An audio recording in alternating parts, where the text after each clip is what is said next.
I was born with a substantial amount of fear in my body for a number of reasons, but then I cultivated a tremendous amount of my own. And I didn't know it was fear. I didn't have the emotional intelligence to recognize the nature of the energy. I just saw it as energy and labeled it as many of my cohorts and the people in my life did, which was passion or being driven. And the fact is I was in a state of terror. More was the name of my disease, that I wanted and needed more of anything that I could get that helped me to feel any better than I felt when I was alone with my own experience. So whether it be my academics,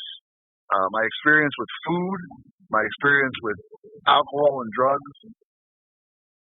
my barometer for the feeling that I was looking for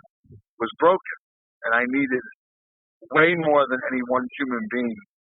could necessarily handle, at least way more than this human being could handle, in order to get the feeling that I wanted. Not only would people support my assumption that what I was experiencing was a commitment to my academics or a passion around fitness, not only would they support my assumption, but a lot of people would actually add their own and credit me, give me an additional source of the kind of stabilizing input I was always looking for by giving me their approval, which further substantiated that I was onto something, that this was working.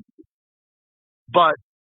because I never stopped, because I was always ripping and running, as we say, there was a tidal wave of emotional energy just inches behind me.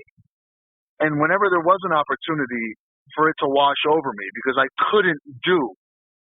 what I was doing anymore, I just couldn't train again, I couldn't drink anymore, I couldn't push myself any harder to be restrictive or obsessive about my food, I was exhausted, and then that wave of emotion would wash over me, and it would be inarguable that what I was calling passion was nothing short of fear. And so now, by letting it be what it is, letting it speak to me in its own language, it's freed up a tremendous amount of energy, far more, that doesn't have the edges, it doesn't have the buzz, it doesn't have the withdrawal or the hangover, that allows me to do just as much as I ever did, but with loving kindness and acceptance and openness and love as the drivers. They are what always existed in that space, but I didn't have the skill or the courage or the compassion to let them be. I would rather stay with what I knew hurt, but at least I knew it, than go someplace that I didn't know. That's really the barrier behind almost all human growth, is a lack of courage and compassion.